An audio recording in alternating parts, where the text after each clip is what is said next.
Esto es Análisis Viva, un repaso breve de los acontecimientos que afectaron los mercados financieros en la semana que termina y un vistazo a lo que viene en la semana que comienza.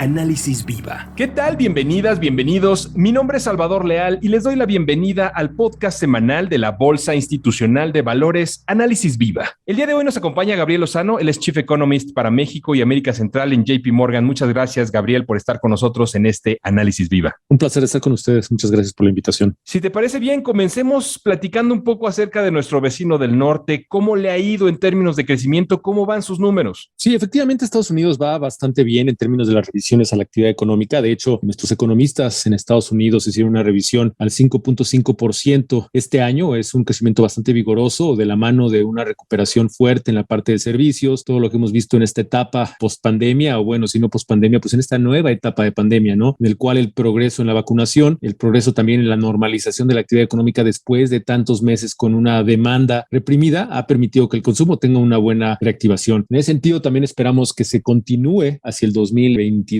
con un crecimiento cercano al 3.5% y se vuelve una narrativa bastante constructiva que de hecho también ha resultado en que la gran pregunta sea cómo va a seguir normalizándose el mercado de trabajo hacia los próximos meses. Esta semana tuvimos además conocimiento de las minutas que la Fed tuvo en cuanto a la decisión de política monetaria más reciente, ¿no? Sí, efectivamente. Creo que eso es un tema muy importante justo en el contexto de lo que platicábamos de la reactivación económica en Estados Unidos y estas revisiones constantes. Y bueno, pues un poco en ese sentido, las minutas que dan un color mucho más importante y mucho más profundo de la decisión de política monetaria permiten conocer un poquito más cómo se está dando esta reactivación desde el punto de vista de la actividad de política monetaria. Vaya, si efectivamente vemos que el Banco Central, en el caso de Estados Unidos, la Reserva Federal, toma una postura un poquito más abierta, más convincente relacionada con cómo empezar a salirse de la política monetaria extremadamente laxa durante 2020 y bueno, lo que llevamos desde 2021. Entonces esto empieza a sugerir que efectivamente la Junta de Gobierno, el Comité de Política Monetaria, en ese caso, se mantiene ya en una postura un poco más lista para cambiar esta postura, ¿no? Se hablaba mucho del famoso tapering, que se refiere precisamente a cómo iniciar esta estrategia de salida de meses con una amplia liquidez en los mercados financieros. Entonces, esta es la primera salida, ¿no? El hablar, el comunicar y cómo van a empezar a restringir las condiciones monetarias. Entonces, las minutas a las que te referías, pues precisamente dan un poco más de color de cómo está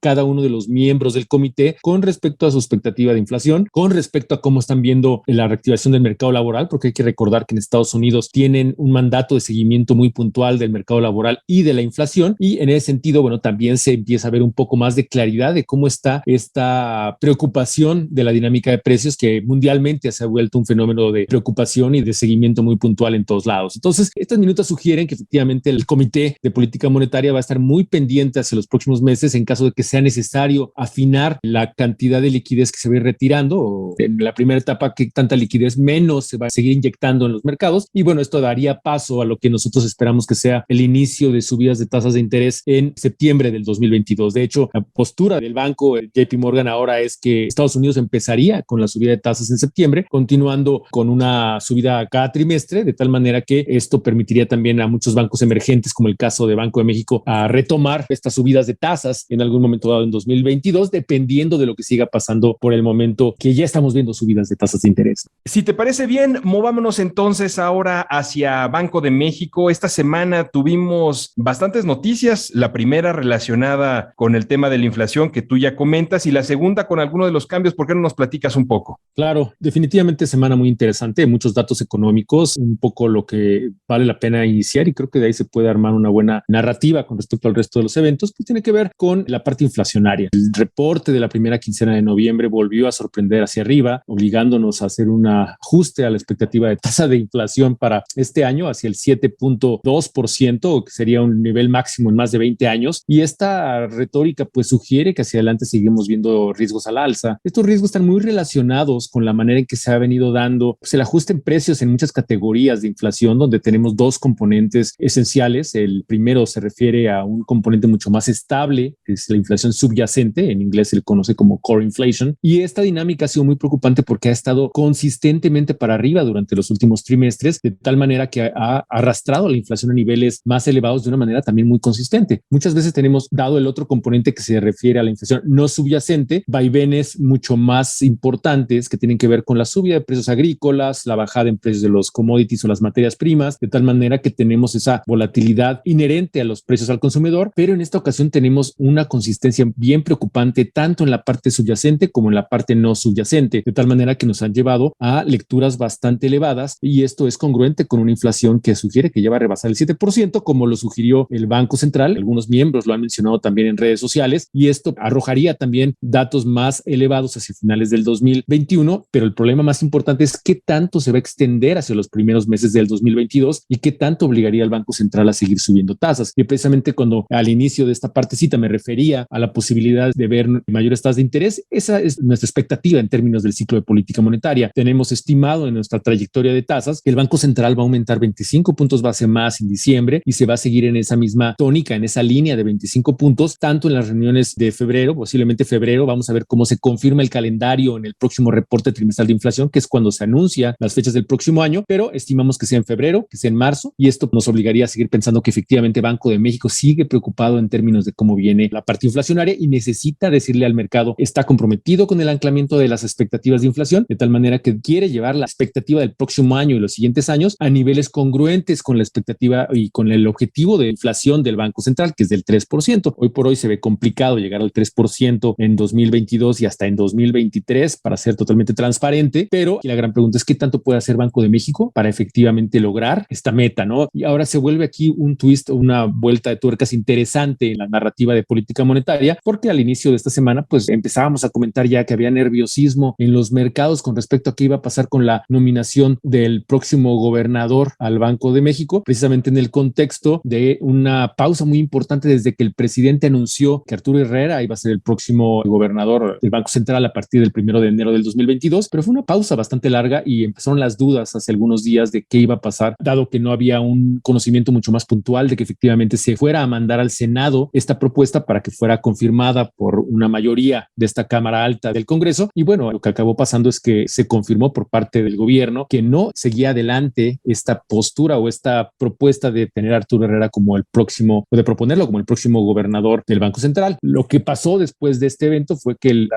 reunión de la mañana del día de ayer, el día miércoles, el presidente confirmó que el nuevo candidato a ser evaluado por el Senado y la eventual confirmación para ser la próxima gobernadora del Banco Central era Victoria Rodríguez, todavía subsecretaria de egresos de la Secretaría de Hacienda y Crédito Público. Y esto, bueno, pues los mercados lo tomaron como algo de imprevisto, algo complicado en términos de las posibles implicaciones de política monetaria, y estamos parados en ese momento, ¿no? Un momento complicado de inflación, una decisión por parte del gobierno de hacer un cambio en la postura o en la decisión de quién es el próximo gobernador del Banco Central, algo sin precedentes, ¿no? En términos de la preocupación de inflación, y un ajuste muy súbito en esta expectativa de liderazgo del Banco Central en la Junta de Gobierno. Y bueno, hacia adelante hay que ver cuáles son las consecuencias en términos de las decisiones de política monetaria, porque no conocemos realmente cuál es la postura de política monetaria de la posible próxima gobernadora si efectivamente el Senado la confirma, y esto puede generar algo de ruido en los mercados, precisamente cuando ponemos sobre la mesa cómo está la inflación, cómo está el crecimiento en México y cómo puede esto determinar lo que el Banco de México va a seguir haciendo en los primeros meses del próximo año.